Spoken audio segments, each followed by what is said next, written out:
이보세요, 한국. 진짜 미친 것 아닙니까? 고작 그 싸구려 옷감으로 타이어를 만든다고요? 하하, 꿈 깨세요. 이 바닥은 우리 일본이 독점합니다. 여러분, 타이어에서 제일 중요한 게 뭔지 알고 계십니까? 타이어 속에는 뼈대 역할을 하는 수만 가닥의 얇은 실이 숨겨져 있습니다. 그걸 바로 타이어 코드라고 합니다. 사람으로 따지면 심장과도 같은 부분이죠. 그런데 충격적인 건 이 타이어 코드란 놈에 한국이 선택한 재료였습니다. 일본, 독일 모두 절대 불가능하다며 포기했던 그 소재에 한국은 무려 47년을 매달려 기어이 세계 최초의 기술을 완성해버렸습니다. 그 미친 뚝심의 결과 전기차의 무게를 못 이겨 글로벌 타이어들이 줄줄이 터져 나갈 때 유일하게 살아남은 최후의 생존자, 바로 한국이 만든 기적의 실을 품은 타이어뿐이었습니다. 더 충격적인 것은 지금 여러분 옆을 지나가는 벤츠, 그 뒤를 쫓는 테슬라까지 전 세계 승용차 2대 중 1대는 무조건 한국산 이것이 들어가 있다는 사실 알고 계셨습니까? 그 어떤 나라도 절대 안 된다며 포기했던 1mm의 기술로 세계를 뒤흔들어 버린 한국. 대체 무슨 일이 벌어진 걸까요? 그 전에 잠깐 1초 만에 누를 수 있는 좋아요 버튼을 꾹 눌러주시면 영상 제작에 아주 큰 힘이 됩니다. 그럼 바로 시작하겠습니다. 끝났습니다. 모니터 속 차량이 벽에 처박히는 걸 저는 두 눈으로 똑똑히 봤습니다. 일본 타이어가 터진 겁니다. 시속 180km로 달리던 차량이 갑자기 중심을 잃더니 그대로 벽에 부딪혔고 블라인드 테스트는 즉시 중단됐습니다. 회의실 전체가 얼어붙었죠. 독일 측 기술진이 고개를 돌렸고 미국 측 담당자는 들고 있던 펜을 탁 내려놓았습니다. 한국 측 대표는 아무 말 없이 모니터만 바라보고 있었죠. 그리고 그 눈들이 회의실에 있던 모든 사람들의 눈이 저한테로 향했습니다. 가토 마사히로, 일본 측 품질 총괄 전무. 방금 터진 저 타이어를 승인한 사람이 바로 접니다. 가슴이 쪼여들었습니다. 숨을 쉬어야 하는데 공기가 목에서 막히는 것 같았죠. 30년입니다. 저는 30년 동안 타이어 품질 하나만 보고 살아왔고 제 눈을 거치지 않은 타이어는 단 하나도 출고된 적이 없었습니다. 그리고 단 한 번도 이런 일은 없었죠. 제 기준은 완벽했으니까요. 그런데 그 완벽한 기준이 방금 눈앞에서 산산조각이 났습니다. 이건 단순한 사고가 아닙니다. 장비 오류도 아니고 운이 나빴던 것도 아닙니다. 이건 제 판단이 만들어낸 결과죠. 도대체 어디서부터 잘못된 건지 말씀드려야겠습니다. 30분만 되돌리겠습니다. 그때부터 다시 시작해야 이 상황이 이해가 되실 겁니다. 30분 전이었습니다. 같은 회의실, 같은 자리였죠. 독일 프랑크푸르트에서 글로벌 타이어 코드 품질 회의가 열리고 있었습니다. 매년 이맘때쯤 하는 행사로 전 세계 타이어 업체들과 주요 자동차 브랜드 기술진이 한자리에 모여서 그해 개발한 신기술을 발표하고 평가하는 자리였죠. 표면적으로는 공정한 기술 교류의 장이었지만 솔직히 말씀드리면 결론은 늘 정해져 있었습니다. 독일 아니면 일본, 일본 아니면 미국. 늘 그랬습니다. 30년간 순서만 바뀌었을 뿐 이 세 나라가 상위권을 독점하는 구도는 한 번도 변한 적이 없었고 저희 일본은 그중에서도 항상 최상위권이었습니다. 품질에 관해서만큼은 타협이란 게 없었으니까요. 의심할 이유가 전혀 없었습니다. 저는 창가 쪽 좌석에 앉아서 편안한 마음으로 회의 시작을 기다리고 있었습니다. 긴장감 같은 건 없었죠. 어차피 결과는 뻔하니까요. 올해도 우리가 이길 거고 내년에도 우리가 이길 겁니다. 그렇게 생각하고 있었습니다. 첫 번째 발표는 독일 측에서 해주시겠습니다. 사회자가 마이크를 잡고 말했습니다. 독일 기술진 대표가 자리에서 일어나 발표대로 걸어갔죠. 50대 후반쯤 되어 보이는 남자였는데 안경을 쓰고 있었고 손에는 두꺼운 자료 뭉치를 들고 있었습니다. 저희가 올해 개발한 신규 타이어 코드에 대해 말씀드리겠습니다. 인장 강도는 기존 대비 12%가 향상됐고 열수축률은 3.2%로 현재 업계 최고 수준을 유지하고 있습니다. 화면에 그래프가 떴습니다. 나쁘지 않은 수치였죠. 하지만 저는 속으로 계산을 했습니다. 인장 강도 12%라 저희는 15%인데 열수축률 3.2%라 저희는 2.8%인데 이기겠네요. 혹시 질문 있으신 분 계십니까? 미국 측 담당자가 손을 들었습니다. 열수 충률 3.2%면 고속 주행할 때 변형이 생길 가능성이 있지 않습니까? 요즘 전기차들은 순간 토크가 상당히 강한데 그 조건에서도 안정적으로 버틸 수 있는 건지 궁금합니다. 좋은 지적이십니다. 저희도 그 부분을 인지하고 있고요. 다음 분기 안에 3% 이하로 낮추는 걸 목표로 개선 작업을 진행하고 있습니다. 알겠습니다. 기대하고 있겠습니다. 평범한 질의응답이었습니다. 늘 있는 풍경이었죠. 두 번째 발표는 미국 측에서 해주시겠습니다. 미국 대표가 발표대에 섰습니다. 40대 중반쯤 되어 보이는 남자였는데 목소리가 크고 자신감이 넘쳤죠. 저희는 올해 내구성에 집중했습니다. 반복 피로 테스트에서 기존 제품 대비 8% 향상된 결과를 얻었고 특히 전기차의 순간 토크에 대응할 수 있는 새로운 내부 구조를 개발했습니다. 역시 예상 범위 아니었습니다. 나쁘지 않았지만 그렇다고 놀랄 만한 수치도 아니었죠. 저는 속으로 정리했습니다. 독일이 인장 강도 12%, 미국이 내구성 8%, 저희 일본은 인장 강도 15%에 열수 충률 2.8%. 계산이 끝났습니다.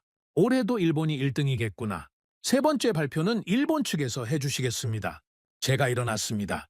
발표대로 걸어가면서 회의실을 한번 둘러봤죠.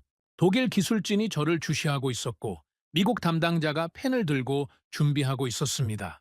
다들 긴장한 표정이었죠. 저희를 경계하고 있다는 뜻이었습니다. 그 분위기가 싫지 않았습니다. 저희 신규 타이어 코드 데이터를 공유드리겠습니다. 인장 강도는 기존 대비 4% 향상됐고 열수 충률은 2.8%입니다. 내구성 테스트 통과율은 99.7%를 기록했습니다. 또한 고속 주행 시 열 분산 구조를 새롭게 설계해서 시속 200km 조건에서도 타이어 내부 온도 상승을 15% 억제할 수 있습니다. 발표를 마치고 자리로 돌아왔습니다. 독일 측 기술진이 고개를 끄덕이는 게 보였고 미국 측 담당자가 뭔가를 열심히 적고 있었죠. 인정한다는 뜻이었습니다. 저는 만족스러웠습니다. 다음은 한국 측에서 발표해 주시겠습니다. 사회자가 말했을 때 솔직히 저는 관심이 없었습니다. 주변을 둘러보니 다들 마찬가지였죠. 독일 측 기술진은 태블릿을 꺼내서 딴짓을 하고 있었고 미국 측 담당자는 커피잔을 들고 한 모금 마시고 있었습니다. 일본 측 동료들도 긴장을 풀고 의자에 깊숙이 기대 앉았죠. 한국 발표는 그냥 절차였으니까요. 순서표에 이름이 올라가 있으니 형식적으로 시간을 준 것뿐이었고 경쟁자로 생각해 본 적이 한 번도 없었습니다. 애초에 비교 대상이 아니었죠. 한국 측 대표가 발표대에 섰습니다. 50대 중반쯤 되어 보이는 남자였는데 양복은 단정했고 표정은 담담했습니다. 떨리는 기색이 전혀 없었죠. 안녕하십니까. 저희 신규 타이어 코드 데이터를 공유드리겠습니다. 저는 창밖을 바라보고 있었습니다. 프랑크푸르트 하늘이 흐려서 곧 비가 올 것 같았죠. 한국 발표가 끝나면 점심 먹으러 가야겠다. 뭘 먹을까? 그런 생각을 하면서 습관적으로 화면을 흘깃 쳐다봤습니다. 그런데 뭔가 이상했습니다. 눈이 화면에 딱 멈췄습니다. 저도 모르게 몸이 앞으로 기울어졌죠. 인장 강도가 저희보다 높았습니다. 열수 충률은 저희보다 낮았고 내구성 수치는 제가 30년간 이 업계에서 본 것 중 가장 높았습니다. 이게 뭡니까? 저는 옆에 앉은 일본 측 동료를 쳐다봤는데 그도 눈이 커져 있었습니다. 뭔가 잘못 본 거 아닌가 하는 얼굴이었죠. 잠깐만요. 독일 측 기술진 한 명이 손을 번쩍 들었습니다. 목소리가 날카로웠죠? 이 수치가 정확한 겁니까? 인장 강도가 이 정도면 저희 기준으로는 거의 불가능한 영역인데요. 측정 오류가 있는 거 아닙니까? 회의실 분위기가 갑자기 달라졌습니다. 태블릿을 만지작거리던 사람들이 화면을 주시하기 시작했고 커피를 마시던 사람들이 잔을 내려놓았죠. 모두가 한국 측 대표를 쳐다보고 있었습니다. 한국 측 대표는 표정 하나 변하지 않고 담담하게 대답했습니다. 수치는 정확합니다. 국제 표준 장비로 측정했고 재검증도 3차례 완료했습니다. 원하시면 상세 데이터를 공유 드릴 수 있습니다. 그래도 이건 상식적으로 납득이 안 됩니다. 제가 말했습니다. 저도 모르게 목소리가 높아졌죠. 이 수치가 사실이라면 현존하는 모든 타이어 코드를 뛰어넘는 겁니다. 단순히 몇 퍼센트 개선한 수준이 아니라 차원이 다른 결과란 말입니다. 대체 무슨 소재를 쓴 겁니까? 폴리에스터입니다. 단독 사용이고 첨가물은 없습니다. 폴리에스터라고요? 저는 피식 웃음이 나왔습니다. 황당했죠. 폴리에스터는 이미 수십 년 전에 검토가 끝난 소재입니다. 고무랑 접착이 안 되고 열에 약해서 고속 주행에 부적합하다는 결론이 났죠. 저희도 연구했고 독일도 연구했고 미국도 연구했는데 전부 포기한 소재입니다. 그걸로 이런 결과를 냈다는 게 말이 됩니까? 회의실의 긴장감이 팽팽하게 흘렀습니다. 저는 한국 측 대표를 노려보고 있었죠. 그는 여전히 담담했습니다. 표정 하나 변하지 않았습니다. 말이 됩니다. 저희가 해냈으니까요. 잠시 침묵이 흘렀습니다. 그리고 한국 측 대표가 말을 이었죠. 가토상 의심하시는 거 충분히 이해합니다. 저희도 처음에는 안 될 거라고 생각했으니까요. 하지만 안 되는 이유를 하나씩 없애다 보니 여기까지 왔습니다. 분자 구조를 조정했고 실표면 접착 공정을 새로 개발했고 수천 번 실패하고 수천 번 다시 시도했습니다. 그게 이 수치입니다. 그래도 검증이 안 된 수치를 이 자리에서 발표하는 건 문제가 있지 않습니까? 제 목소리에 날이 서 있었습니다. 스스로도 느꼈지만 물러설 수가 없었죠. 그때 한국 측 대표가 한 발짝 앞으로 나왔습니다. 그리고 회의실 전체를 천천히 둘러보며 입을 열었죠. 그러시다면 제안을 하나 드리겠습니다. 잠시 멈췄습니다. 회의실 전체가 숨을 죽이고 그를 주목했죠. 블라인드 테스트를 진행하시죠. 모든 브랜드 로고를 가리고 국적 표시도 전부 제거한 다음 순수하게 성능만으로 평가하는 겁니다. 그러면 답이 나오지 않겠습니까? 누가 조작을 했는지, 누가 진짜인지. 회의실이 술렁이었습니다. 사람들이 웅성거리기 시작했죠. 저는 속으로 코웃음을 쳤습니다. 쟤네가 대체 뭘 믿고 이런 제안을 하는 겁니까? 이름을 가리면 뭐가 달라집니까? 실력이 그대로인데요. 30년간 쌓아온 기술력이 하루아침에 뒤집히겠습니까? 어차피 일본이 이기는 건 변하지 않죠. 흥미로운 제안이네요. 독일 측 수석이 말했습니다. 저희도 공정한 평가를 원합니다. 블라인드 테스트 찬성합니다. 미국 측 담당자도 고개를 끄덕였습니다. 좋습니다. 진행하시죠. 순식간에 분위기가 바뀌었습니다. 형식적인 기술 발표회가 진짜 승부의 장으로 변했죠. 한국 측 대표가 던진 돌멩이 하나가 연못 전체를 뒤흔든 겁니다. 저는 한국 측 대표를 바라봤습니다. 그는 여전히 담담한 얼굴이었는데 눈빛에 자신감이 보였습니다. 뭔가를 확실히 알고 있는 사람의 눈이었죠. 저는 그 눈빛이 불쾌했습니다. 하지만 흔들리지는 않았습니다. 이름을 가린다고요? 좋습니다. 가리죠. 어차피 결과는 똑같을 테니까요. 일본이 이깁니다. 30년간 그래왔으니까요. 한국이요. 한 번도 이겨본 적 없는 나라가 갑자기 1등을 하겠습니까? 말도 안 되는 소리죠. 그게 제 마지막 확신이었습니다. 그리고 그 확신이 30분 뒤 트랙 위에서 산산조각 났습니다. 블라인드 테스트가 시작됐습니다. 회의실 한쪽에 마련된 검증 구역에 타이어 샘플들이 줄지어 놓여 있었죠. 일본, 독일, 미국, 한국. 네 나라에서 가져온 타이어 코드 샘플이었는데 모든 브랜드 로고가 제거된 상태였습니다. 국적 표시도 없었고 제조사 정보도 전부 가려져 있었죠. 그냥 A, B, C, D라는 알파벳만 붙어 있었습니다. 순수하게 성능만으로 평가하겠다는 겁니다. 이름값 없이, 역사 없이 오직 숫자로만 승부를 가리겠다는 거였죠. 저는 속으로 비웃었습니다. 좋습니다. 그렇게 하시죠. 이름을 가린다고 뭐가 달라집니까? 30년간 쌓아온 기술력이 알파벳 하나로 바뀌겠습니까? 어차피 우리가 이깁니다. 결과는 뻔하죠. 검증 담당자가 첫 번째 샘플을 집어들었습니다. 샘플 A였죠. 인장 강도 측정 장비에 샘플을 고정하더니 테스트를 시작했습니다. 기계가 윙윙거리는 소리가 회의실에 울려 퍼졌고 잠시 후 화면에 숫자가 떴습니다. 나쁘지 않은 수치였습니다. 하지만 최상위권은 아니었죠. 아마 미국 아니면 독일 제품일 거라고 저는 짐작했습니다. 두 번째 샘플 B가 측정됐습니다. 역시 비슷한 수준이었죠. 세 번째 샘플 C가 올라갔습니다. 이번엔 수치가 조금 더 높았습니다. 저는 고개를 끄덕였죠. 이게 우리 제품일 거다. 그렇게 생각했습니다.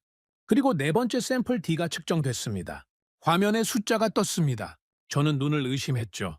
인장 강도가 다른 세 샘플을 압도적으로 뛰어넘었습니다. 열수 축률은 제가 30년간 본 것 중 가장 낮았고 내구성 수치는 상식의 범위를 벗어나 있었습니다. 이건 그냥 좋은 수준이 아니었습니다. 차원이 다른 결과였죠. 회의실이 술렁였습니다. 독일 측 기술진이 서로 쳐다보며 뭔가를 속삭였고 미국 측 담당자는 고개를 갸웃거리고 있었죠. 저는 가만히 앉아서 그 숫자를 노려봤습니다. 말이 안 됩니다. 이건 말이 안 돼요. 잠깐만요. 제가 손을 들었습니다. 목소리가 떨리지 않도록 애썼죠. 이 수치가 정확한 겁니까? 측정 장비에 문제가 있는 거 아닙니까? 검증 담당자가 고개를 저었습니다. 장비는 오늘 아침에 캘리브레이션을 완료했습니다. 오차 범위 0.1% 이내입니다. 그래도 이건 너무 높습니다. 상식적으로 이런 수치가 나올 수가 없어요. 다시 한번 측정해 주십시오. 제 목소리에 날이 서 있었습니다. 회의실에 있던 사람들이 저를 쳐다봤죠. 하지만 저는 신경 쓰지 않았습니다. 이건 분명히 뭔가 잘못된 겁니다. 오류가 있거나 아니면 조작이 있거나 둘 중 하나일 수밖에 없었죠. 검증 담당자가 샘플 D를 다시 장비에 고정했습니다. 똑같은 과정이 반복됐죠. 기계가 윙윙거렸고 잠시 후 화면에 숫자가 떴습니다. 동일한 결과였습니다. 오차 범위 안에서 거의 똑같은 숫자가 나왔죠. 저는 이를 악물었습니다. 인정할 수 없었습니다. 30년간 이 업계에서 일하면서 이런 수치는 본 적이 없었거든요. 이건 불가능한 영역입니다. 누군가 속임수를 쓴 게 분명했죠. 측정 장비를 교체해 주십시오. 제가 말했습니다. 다른 장비로 다시 측정해 봐야 합니다. 이 장비에 문제가 있을 수 있습니다. 검증 담당자가 난감한 표정을 지었습니다. 하지만 저는 물러서지 않았죠. 공정한 평가를 위해서입니다. 장비를 교체해서 재측정해 주십시오. 독일 측 기술진이 고개를 끄덕였습니다. 저도 동의합니다. 이 정도 수치라면 교차 검증이 필요할 것 같습니다. 미국 측 담당자도 동의했죠. 결국 검증 담당자가 다른 장비를 가져왔습니다. 완전히 다른 제조사의 측정 장비였죠. 샘플 D가 다시 고정됐고 테스트가 시작됐습니다. 저는 화면을 뚫어지게 쳐다봤습니다. 이번에는 다른 결과가 나와야 합니다. 제발 다른 결과가 나와야 해요. 아까 그 숫자는 분명히 오류였을 겁니다. 숫자가 떴습니다. 동일한 결과였습니다. 가슴이 철렁 내려앉았습니다. 이게 무슨 일입니까? 장비를 바꿔도 결과가 똑같다고요? 그럴 리가 없습니다. 이건 분명히 뭔가 잘못된 거예요. 시험 조건을 변경해 주십시오. 제가 다시 말했습니다. 목소리가 점점 높아지고 있었죠. 온도 조건을 바꿔서 다시 측정해 봐야 합니다. 습도도 조절하고 압력 조건도 변경해 주십시오. 회의실이 조용해졌습니다. 사람들이 저를 이상한 눈으로 쳐다보기 시작했죠. 하지만 저는 멈출 수 없었습니다. 이건 받아들일 수 없는 결과였으니까요. 검증 담당자가 한숨을 쉬더니 시험 조건을 변경했습니다. 온도를 높였다가 낮췄고 습도를 조절했고 압력 조건도 바꿨습니다. 그리고 다시 측정을 시작했죠. 결과는 똑같았습니다. 조건을 아무리 바꿔도 샘플 D의 수치는 압도적으로 높았습니다. 다른 새 샘플과는 비교가 안 되는 수준이었죠. 저는 머릿속이 하얘지는 걸 느꼈습니다. 검증 인력을 교체해 주십시오. 제가 말했습니다. 이쯤 되면 저도 제가 무슨 말을 하고 있는지 잘 모르겠었죠. 다른 사람이 측정해 봐야 합니다. 혹시 측정 과정에서 실수가 있었을 수도 있으니까요. 회의실에 어색한 침묵이 흘렀습니다. 독일 측 기술진이 서로 눈빛을 교환했고 미국 측 담당자는 고개를 숙이고 뭔가를 적고 있었죠. 그리고 한국 측 대표는 여전히 아무 말 없이 앉아 있었습니다. 표정 하나 변하지 않았죠. 그 담담한 얼굴이 저를 더 화나게 만들었습니다. 검증 인력이 교체됐습니다. 새로운 담당자가 들어와서 처음부터 다시 측정을 시작했죠. 샘플 A, B, C, D. 순서대로 하나씩 측정해 나갔습니다. 저는 손에 땀이 나는 걸 느꼈습니다. 제발 이번에는 다른 결과가 나와야 합니다. 아까 그 숫자들은 전부 오류였을 거예요. 그래야 말이 되니까요. 마지막 샘플 D의 측정이 끝났습니다. 화면에 숫자가 떴죠. 동일한 결과였습니다. 저는 의자 등받이에 몸을 기댔습니다. 힘이 빠졌죠. 장비를 교체해도 조건을 바꿔도 인력을 교체해도 결과는 똑같았습니다. 오류의 가능성이 전부 제거된 겁니다. 그렇다면 이건 진짜라는 뜻입니까? 저 말도 안 되는 수치가 진짜라고요? 까투생! 한국 측 대표가 처음으로 입을 열었습니다. 저는 고개를 들어 그를 쳐다봤죠.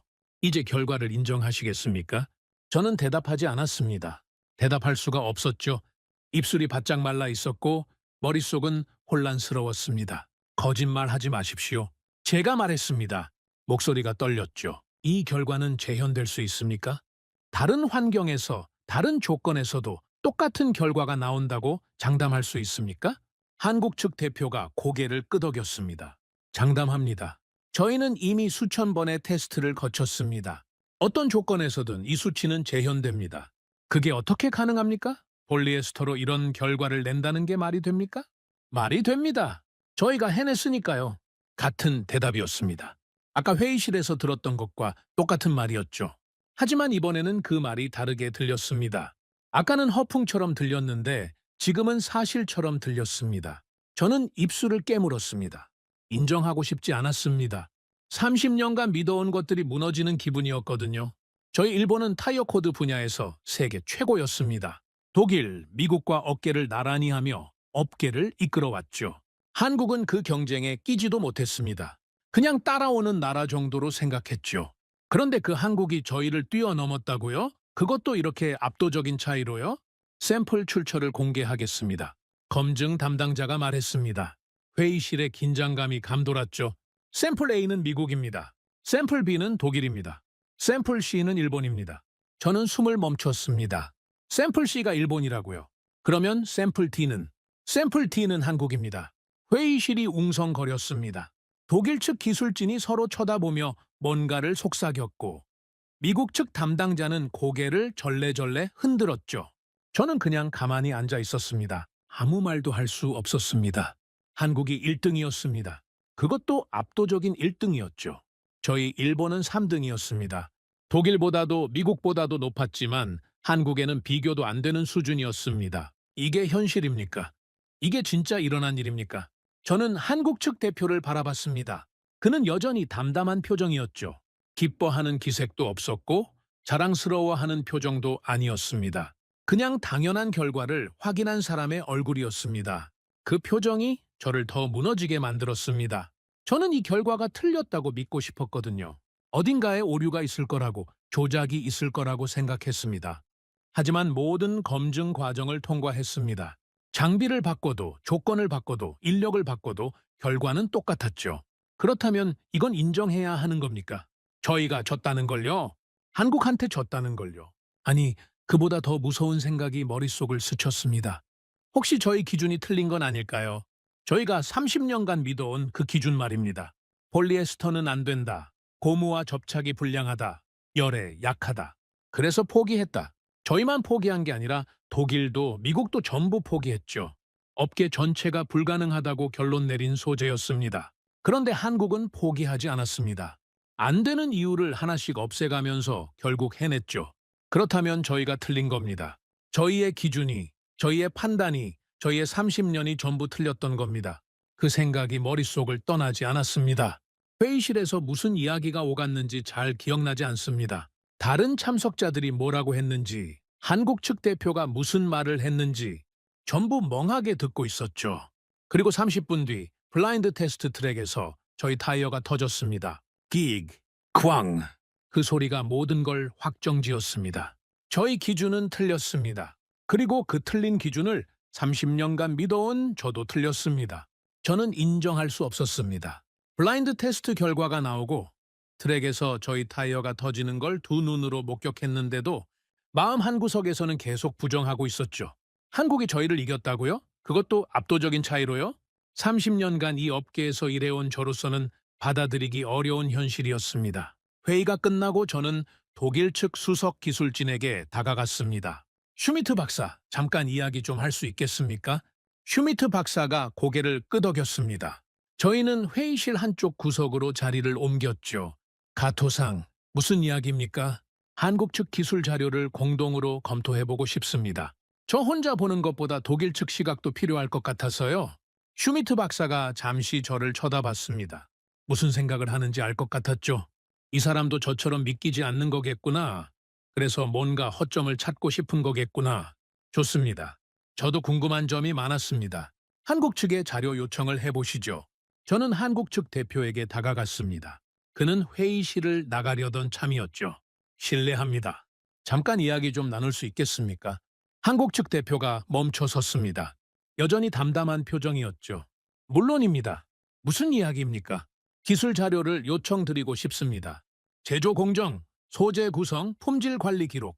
가능하다면 전부 다 보고 싶습니다. 저는 일부러 직접적으로 말했습니다. 돌려 말할 이유가 없었죠. 한국 측 대표가 저를 똑바로 쳐다봤습니다. 검증하시겠다는 겁니까? 그렇습니다. 숨길 생각이 없었습니다.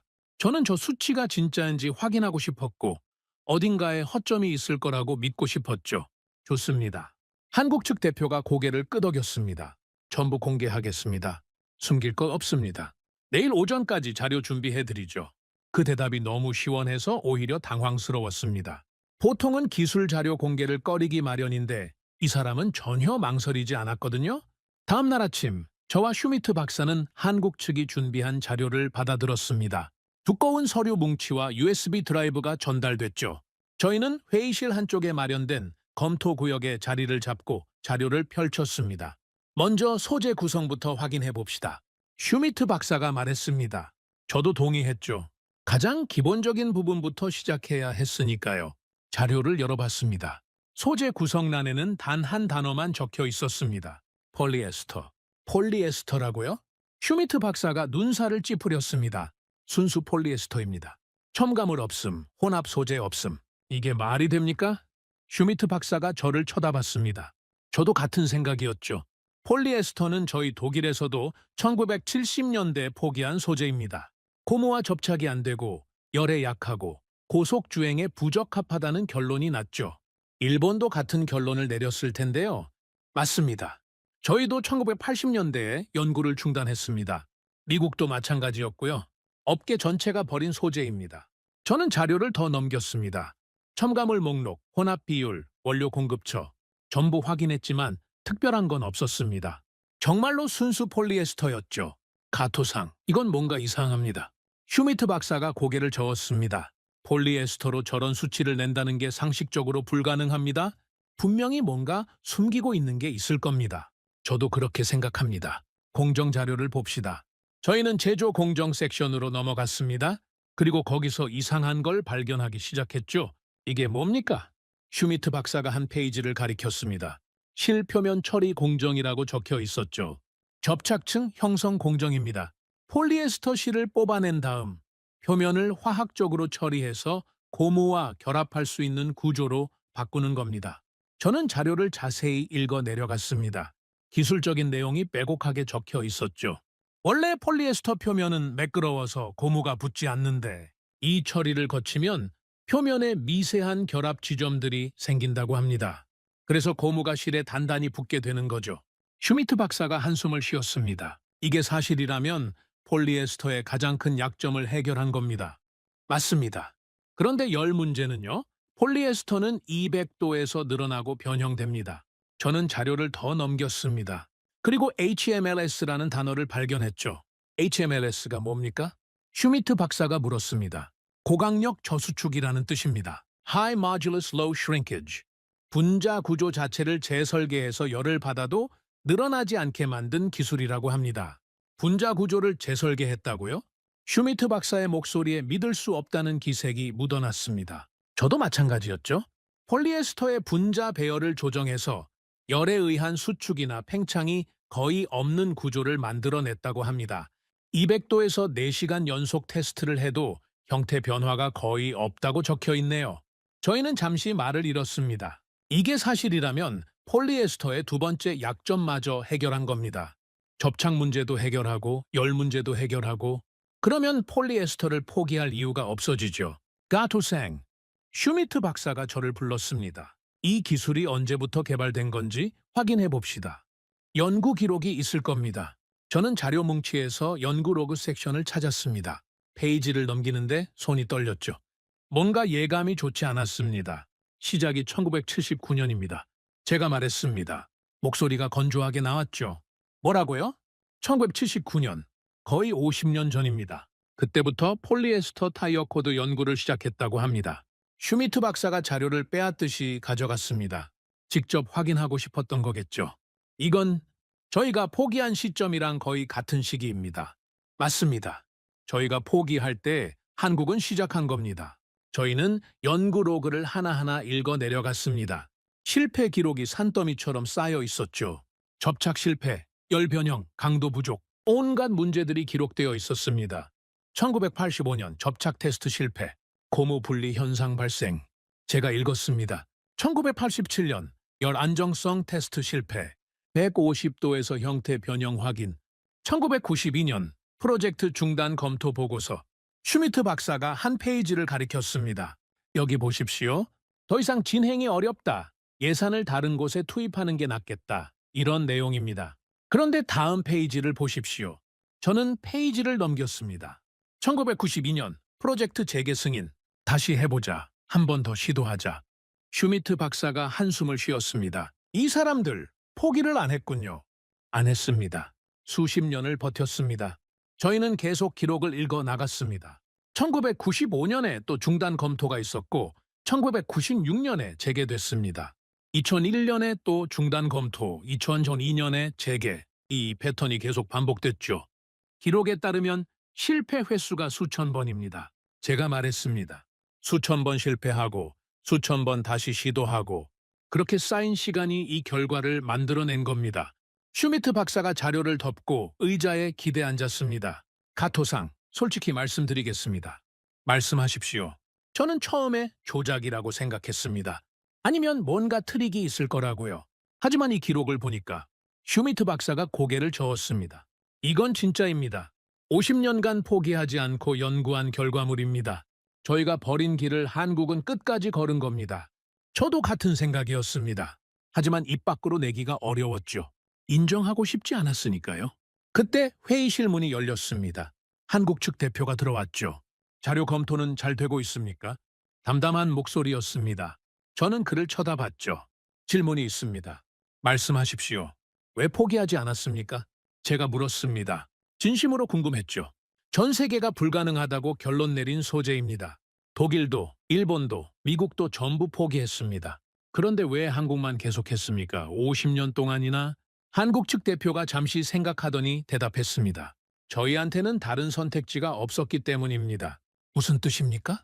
가토상, 일본은 나일론과 레이온에서 이미 세계 최고였습니다. 독일도 미국도 마찬가지였죠. 저희가 그 분야에서 경쟁해봐야 따라잡기 어려웠습니다. 하지만 폴리에스터는 달랐습니다. 모두가 버린 소재였으니까요. 그래서 남들이 버린 걸 주었다는 겁니까? 주운 게 아니라 가능성을 봤습니다. 한국 측 대표가 말을 이었습니다. 폴리에스터는 원료가 쌉니다. 생산 공정도 단순하죠. 문제는 성능이었는데 저희는 그 문제를 해결하면 엄청난 경쟁력이 생긴다고 봤습니다. 그래서 포기하지 않았습니다. 하지만 수천 번이나 실패했다고 기록되어 있습니다. 맞습니다. 수천 번 실패했습니다. 한국 측 대표가 담담하게 대답했습니다. 하지만 저희는 안 되는 이유를 연구하지 않았습니다. 되게 만드는 방법을 연구했습니다. 안 되는 이유가 10가지면 그 10가지를 하나씩 없애면 된다고 생각했죠. 저는 할 말을 잃었습니다. 접근 방식이 완전히 달랐던 겁니다. 저희는 안 되는 이유를 나열하고 포기의 근거로 삼았는데 한국은 그걸 해결의 과제로 삼았죠. 슈미트 박사가 물었습니다. 그 HMLS 기술 말입니다. 지금 양산이 가능한 상태입니까? 이미 양산하고 있습니다. 한국 측 대표가 대답했습니다. 공장에서 대량으로 생산 중이고 품질도 안정화됐습니다. 가격 경쟁력도 확보했죠. 슈미트 박사가 저를 쳐다봤습니다. 저도 그를 쳐다봤죠. 서로 같은 생각을 하고 있다는 걸 알 수 있었습니다. 이건 더 이상 부정할 수 없는 현실이라는 것. 가토생, 한국 측 대표가 저를 불렀습니다. 블라인드 테스트 최종 결과 발표가 내일입니다. 출처 공개도 함께 진행되죠. 준비되셨습니까? 저는 대답하지 못했습니다. 준비가 됐냐고요? 될 리가 없죠. 30년간 믿어온 것들이 무너지는 순간을 어떻게 준비합니까? 하지만 피할 수는 없었습니다. 뚜껑은 열릴 겁니다. 그리고 그 안에 무엇이 들어있는지 전 세계가 보게 될 겁니다. 저는 고개를 끄덕였습니다. 준비하겠습니다. 그게 제가 할 수 있는 전부였습니다. 다음 날 아침이 밝았습니다. 저는 밤새 잠을 제대로 자지 못했죠. 호텔 침대에 누워서 천장만 바라보다가 새벽이 되어서야 겨우 눈을 붙였는데 알람이 울리기도 전에 저절로 눈이 떠졌습니다. 가슴 한쪽이 무거웠죠. 오늘 무슨 일이 벌어질지 이미 알고 있었으니까요. 블라인드 테스트 최종 결과 발표. 출처 공개. 전 세계 자동차 브랜드 기술진이 보는 앞에서 어느 나라 타이어 코드가 어떤 성적을 받았는지 공식적으로 발표되는 자리였습니다. 저는 샤워를 하고 양복을 차려입었습니다. 거울을 보니까 얼굴이 많이 피곤해 보였죠. 30년간 이 업계에서 일하면서 이렇게 긴장된 적이 없었습니다. 결과는 이미 알고 있었지만 그걸 공식적으로 선언받는 건 또 다른 문제였으니까요. 회의장에 도착하니 이미 많은 사람들이 모여 있었습니다. 독일 측 기술진이 앞줄에 자리를 잡고 있었고 미국 측 담당자들이 그 옆에 앉아 있었죠. 일본 측 동료들도 와 있었습니다. 제가 들어서자 다들 저를 쳐다봤습니다. 가토상, 이쪽으로 앉으시죠. 일본 측 수석이 저를 불렀습니다. 저는 고개를 끄덕이고 그 옆에 앉았죠. 어젯밤에 잘 주무셨습니까? 솔직히 말씀드리면 거의 못 잤습니다. 저도 마찬가지입니다. 일본 측 수석이 쓴 웃음을 지었습니다. 오늘 결과가 어떻게 나올지 대충 예상은 하고 있지만 그래도 마음이 편하지는 않습니다. 저는 대답하지 않았습니다. 마음이 편하지 않다는 정도가 아니었죠. 무너지는 기분이었습니다. 한국 측 대표가 회의장에 들어왔습니다. 어제와 똑같은 담담한 표정이었죠. 자리에 앉으면서 저와 눈이 마주쳤는데 그는 가볍게 고개를 숙여 인사했습니다. 저도 어색하게 고개를 끄덕였죠. 자, 그럼 시작하겠습니다. 진행자가 마이크를 잡았습니다. 회의장이 조용해졌죠. 먼저 블라인드 테스트 최종 집계 결과를 말씀드리겠습니다. 모든 재검증 과정이 완료됐고 수치 신뢰성도 공식적으로 확정됐습니다. 오늘 이 자리에서 각 샘플의 출처를 공개하고 최종 순위를 발표하겠습니다. 회의장에 긴장감이 감돌았습니다. 저는 손에 땀이 나는 걸 느꼈죠. 옆에 앉은 일본 측 수석도 자세를 고쳐 앉았습니다. 그 전에 한 가지 말씀드릴 게 있습니다. 진행자가 말을 이었습니다. 이번 블라인드 테스트는 역대 가장 엄격한 조건에서 진행됐습니다. 전기차 시대를 앞두고 새로운 기준이 필요하다는 업계의 요청에 따라 차량 중량 300kg 증가 조건, 즉각 토크 대응 조건, 고속 연속 주행 조건 등을 모두 포함했습니다. 저는 고개를 끄덕였습니다. 알고 있는 내용이었죠. 이 조건에서 기존 타이어 코드들은 상당한 도전을 받았습니다.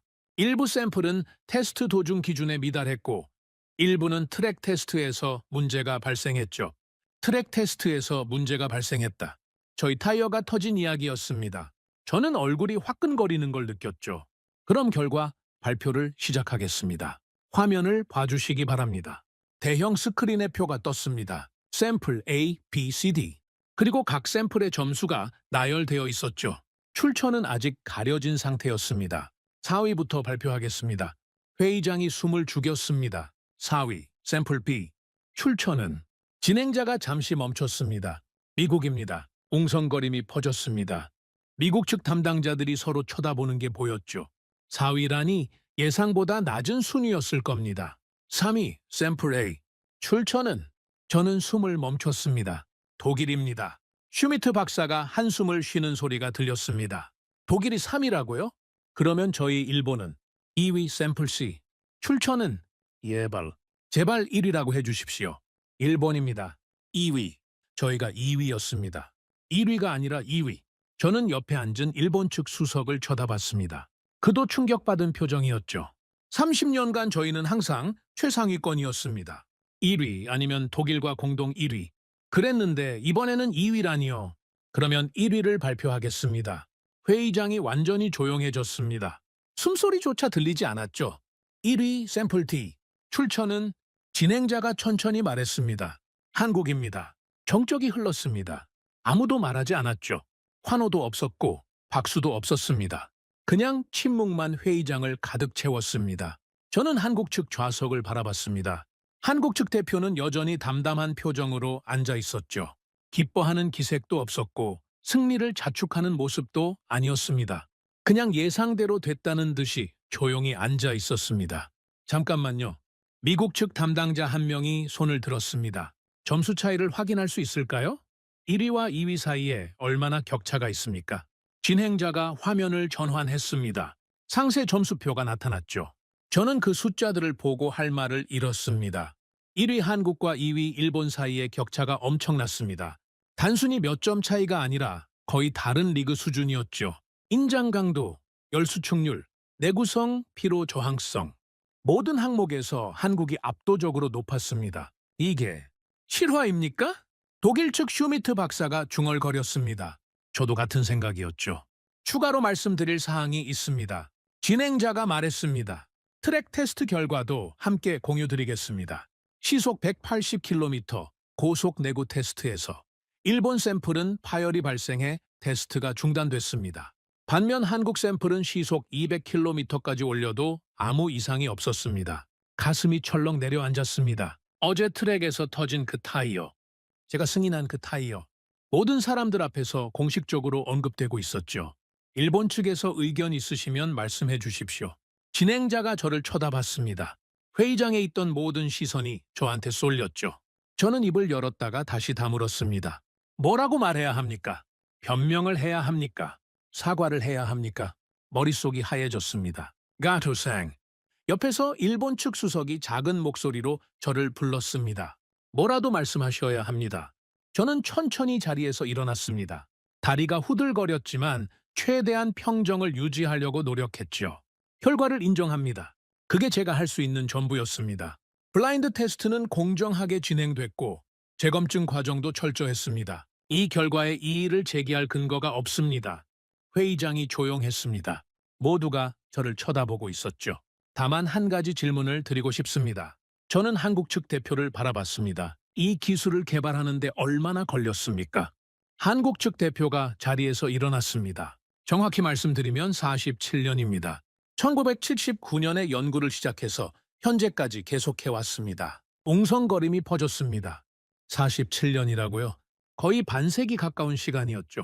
그 기간 동안 포기하고 싶었던 적은 없었습니까? 제가 물었습니다. 진심으로 궁금했죠. 수없이 많았습니다. 한국 측 대표가 솔직하게 대답했습니다. 중단 검토만 12번 있었습니다. 예산이 삭감될 뻔한 적도 여러 번이었고 연구원들이 지쳐서 떠난 적도 많았죠. 하지만 저희는 매번 다시 시작했습니다. 왜요? 왜 그렇게까지 했습니까?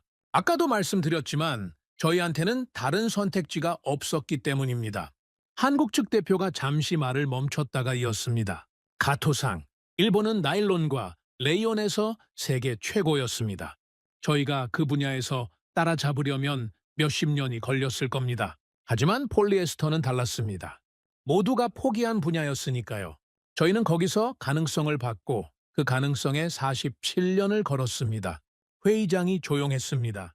모두가 한국 측 대표의 말에 귀를 기울이고 있었죠. 결과적으로 그 선택이 옳았던 것 같습니다. 한국 측 대표가 담담하게 말했습니다. 저희는 오늘 1위를 했습니다. 하지만 이건 시작일 뿐입니다.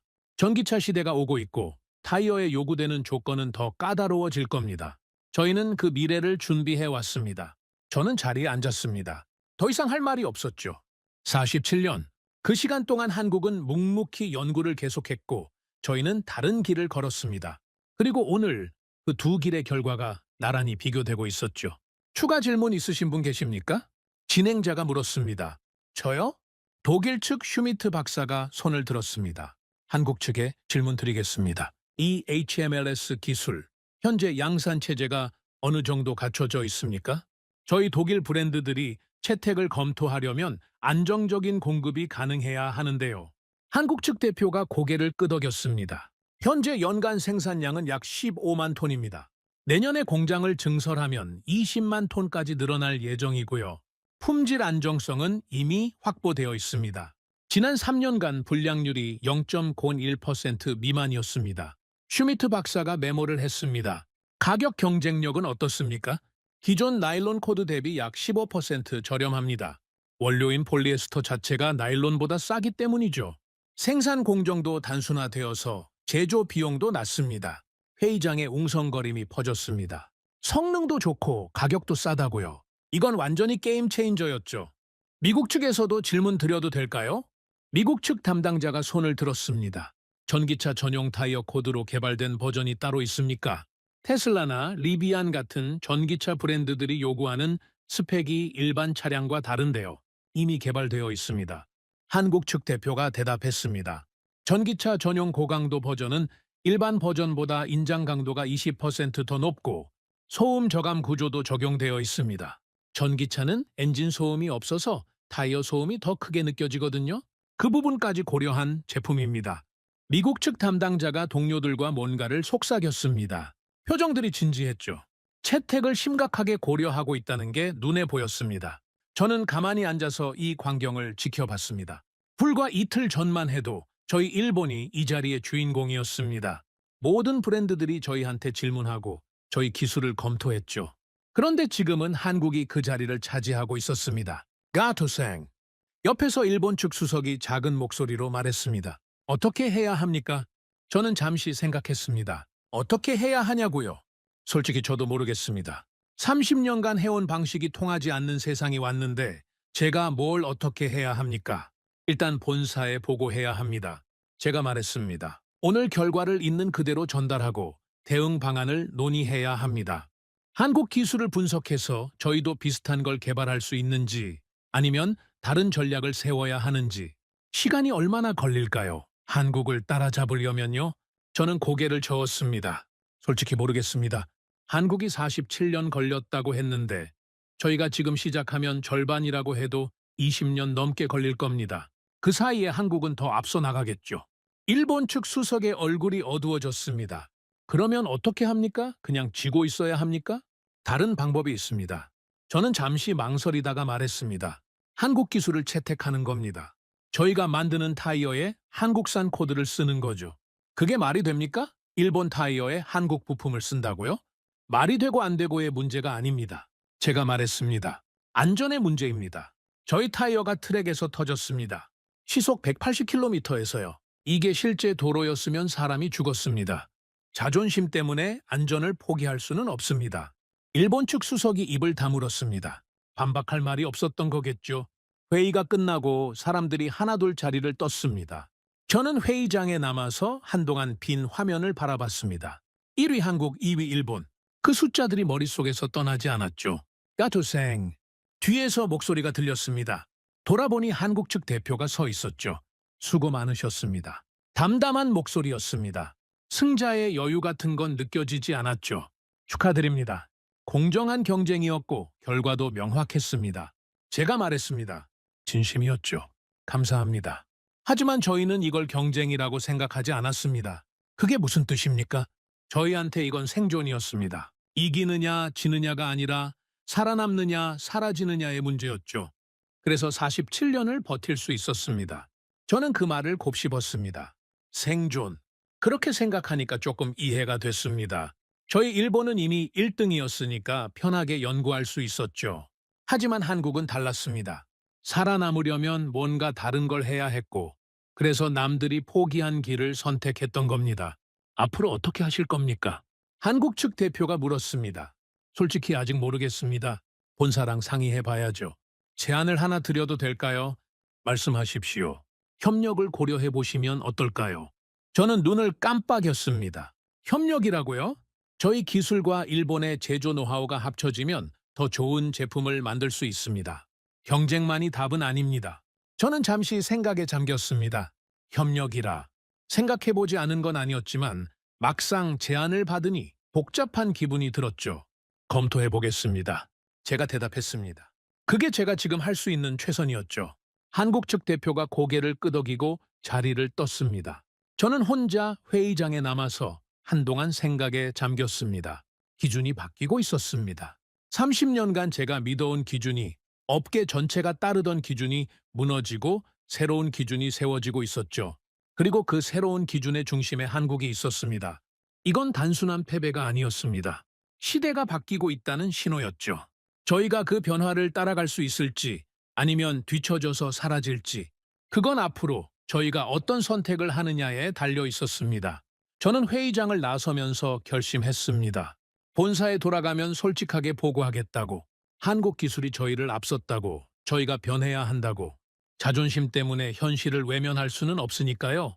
그게 30년 경력 품질 관리 임원으로서 제가 할 수 있는 마지막 책임이었습니다. 일본으로 돌아온 건 그로부터 사흘 뒤였습니다. 비행기에서 내리는 순간부터 몸이 무거웠죠. 프랑크푸르트에서 있었던 일들이 머릿속에서 떠나지 않았습니다. 블라인드 테스트 결과, 트랙에서 터진 저희 타이어, 한국의 압도적인 1위. 그 장면들이 계속 재생됐죠.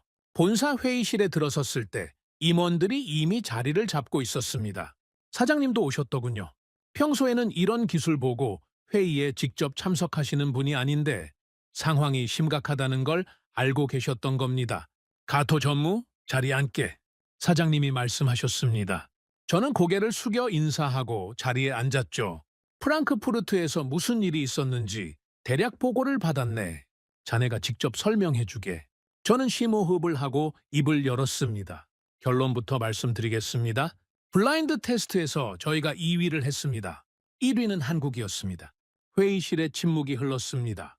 임원들이 서로 쳐다보는 게 느껴졌죠. 2위라고? 우리가? 영업 담당 상무가 물었습니다. 믿기지 않는다는 표정이었죠. 그렇습니다. 그것도 근소한 차이가 아니라 압도적인 격차였습니다. 인장 강도, 열수축률, 내구성 모든 항목에서 한국이 저희를 크게 앞섰습니다. 그게 말이 되나? 한국이라고? 타이어 코드 분야에서 한국이 우리를 이겼다고? 말이 됩니다. 제가 직접 봤으니까요. 저는 프랑크푸르트에서 가져온 자료를 테이블 위에 펼쳤습니다. 블라인드 테스트 결과표, 상세 점수표, 트랙 테스트 기록 전부 다 내려놓았죠. 더 심각한 건 트랙 테스트입니다. 제가 말을 이었습니다. 시속 180km 고속 내구 테스트에서 저희 타이어가 터졌습니다. 파열이 발생해서 테스트가 중단됐죠. 반면 한국 타이어는 시속 200km까지 올려도 아무 이상이 없었습니다. 회의실이 술렁였습니다. 터졌다고? 우리 타이어가? 기술 담당 전무가 물었습니다. 얼굴이 창백해졌더군요. 그렇습니다. 제가 승인한 타이어였습니다. 전 세계 자동차 브랜드 기술진이 보는 앞에서 터졌습니다. 사장님이 한숨을 쉬셨습니다. 무거운 한숨이었죠. 가토 전무, 원인이 뭔가? 조사해봤습니다. 저희 타이어 코드의 한계였습니다. 기존 나일론 기반 코드로는 전기차 수준의 하중과 토크를 감당하기 어려웠던 겁니다. 반면 한국은 폴리에스터 기반의 새로운 기술을 개발해서 그 문제를 해결했습니다. 폴리에스터? 그거 우리가 예전에 포기한 소재 아닌가? 맞습니다. 1980년대에 저희가 불가능하다고 결론 내린 소재입니다. 고무와 접착이 안 되고 열에 약하다는 이유로 연구를 중단했죠. 독일도 미국도 같은 결론을 내렸습니다. 그런데 한국은 그걸로 1위를 했다. 그렇습니다. 한국은 저희가 포기한 1979년부터 연구를 시작해서 47년 동안 계속했습니다. 안 되는 이유를 하나씩 제거하면서요. 결국 해냈습니다. 회의실이 조용해졌습니다. 임원들 표정이 복잡했죠. 충격, 분노, 당혹감. 여러 가지 감정이 뒤섞여 있었습니다. 47년이라고?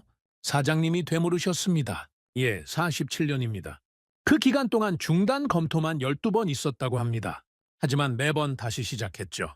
수천 번 실패하고 수천 번 다시 도전했습니다. 우리는 왜 그렇게 못했나? 영업 담당 상무가 물었습니다. 저는 잠시 생각하다가 대답했죠. 저희는 안 되는 이유를 정리하고 포기했습니다. 한국은 안 되는 이유를 정리하고 해결했습니다. 접근 방식이 달랐던 겁니다. 그게 무슨 차이가 있나? 안 되는 건 안 되는 거 아닌가? 저도 그렇게 생각했습니다. 하지만 한국은 증명했습니다. 안 되는 이유가 10가지면 그 10가지를 없애면 된다고. 그렇게 47년을 버텼습니다. 사장님이 자료를 들여다보셨습니다. 한참 동안 숫자들을 확인하시더니 고개를 드셨죠. 가토 전무, 솔직하게 물어보겠네. 지금 우리가 한국을 따라잡을 수 있나? 저는 망설였습니다. 솔직하게 대답해야 할지 아니면 희망적인 말을 해야 할지. 하지만 거짓말을 할 수는 없었죠. 솔직히 어렵습니다. 회의실에 무거운 침묵이 내려앉았습니다. 한국이 47년 걸렸습니다. 저희가 지금 시작해도 비슷한 시간이 필요합니다. 20년, 30년, 그 사이에 한국은 더 앞서 나갈 겁니다. 따라잡는 건 현실적으로 어렵습니다. 그러면 어떻게 하라는 건가? 기술 담당 전무가 날카롭게 물었습니다. 2가지 선택지가 있습니다. 저는 천천히 말했습니다. 첫째, 저희만의 다른 기술을 개발하는 겁니다. 한국이 폴리에스터를 선택했듯이 저희도 남들이 가지 않은 길을 찾는 거죠. 하지만 시간이 오래 걸리고 성공을 보장할 수 없습니다. 둘째는 한국 기술을 채택하는 겁니다. 회의실이 술렁였습니다. 임원들이 서로 쳐다봤죠. 그게 무슨 소리인가? 일본 타이어에 한국 부품을 쓰라는 건가? 그렇습니다. 저는 단호하게 대답했습니다.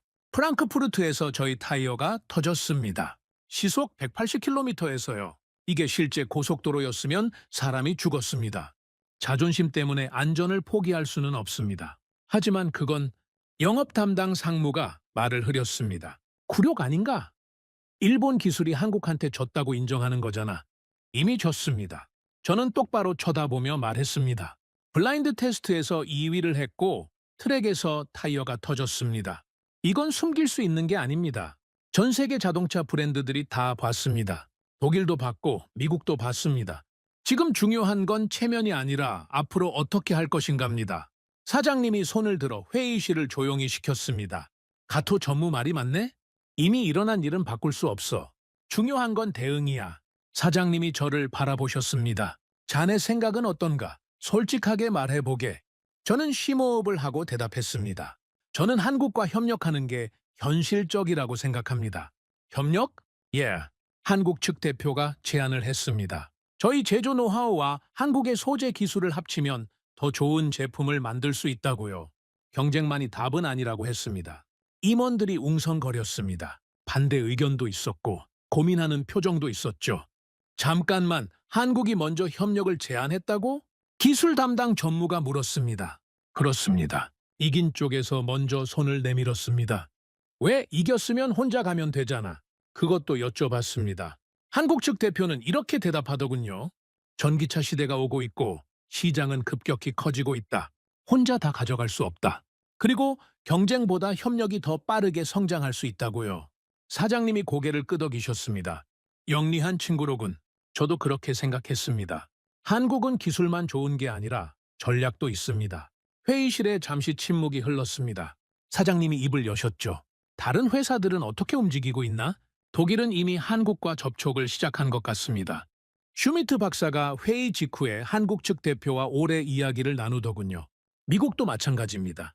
테슬라 담당자가 한국 측 자료를 집중적으로 검토하고 있었습니다. 그러면 우리만 뒤처지는 건가? 지금 결정하지 않으면 그렇게 될 가능성이 높습니다. 사장님이 한숨을 쉬셨습니다. 긴 한숨이었죠. 30년 전에 내가 이 회사에 들어왔을 때 우리는 세계 최고였어. 아무도 우리를 의심하지 않았지. 그런데 이제는 사장님이 말을 멈추셨습니다. 회의실 전체가 무거운 분위기에 잠겼죠. 가토 전무. 예. 자네가 직접 다녀왔고 상황을 가장 잘 알고 있네. 자네 판단을 믿겠어. 한국과의 협력 가능성을 타진해보게. 알겠습니다. 단 조건이 있어. 사장님이 날카로운 눈으로 저를 바라보셨습니다. 우리가 일방적으로 끌려가는 협력이 아니라 대등한 파트너십이어야 해. 그리고 장기적으로는 우리도 독자 기술을 확보해야 해. 한국에 영원히 의존할 수는 없으니까 명심하겠습니다. 회의가 끝나고 저는 사무실로 돌아왔습니다. 창밖을 바라보며 생각에 잠겼죠. 30년간 믿어왔던 것들이 무너지는 기분이었습니다. 일본 기술이 최고라는 믿음, 저희 기준이 절대적이라는 확신. 전부 틀렸습니다. 하지만 이상하게도 마음 한구석이 편해지는 느낌도 있었습니다. 더 이상 숨기지 않아도 된다는 안도감이랄까요. 현실을 인정하고 앞으로 나아갈 방향을 찾은 거니까요. 전화기를 들었습니다. 프랑크푸르트에서 받아온 한국 측 대표의 명함을 꺼냈죠. 번호를 누르면서 손이 살짝 떨렸습니다. 신호음이 울렸습니다. 2번, 3번. 그리고 연결됐죠. 여보세요, 가토입니다. 프랑크푸르트에서 뵀었죠. 전화기 너머로 익숙한 목소리가 들려왔습니다. 아, 가토상. 연락 주셨군요. 기다리고 있었습니다. 기다리고 있었다. 그 말이 이상하게 마음에 걸렸습니다. 이 사람은 제가 연락할 줄 알고 있었던 걸까요? 협력 제안에 대해 이야기를 나누고 싶습니다. 시간이 되시면 만나 뵐 수 있을까요? 물론입니다.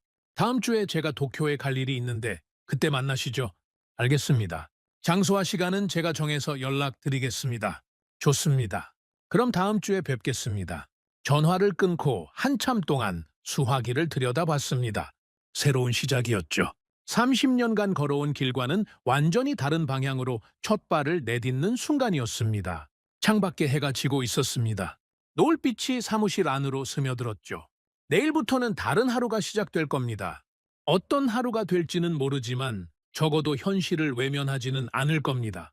그게 제가 할 수 있는 최선이었습니다. 일주일 뒤 도쿄 시내의 한 호텔 라운지에서 한국 측 대표를 다시 만났습니다. 프랑크푸르트에서 봤을 때와 똑같은 담담한 표정이었죠. 저는 자리에서 일어나 그를 맞이했습니다.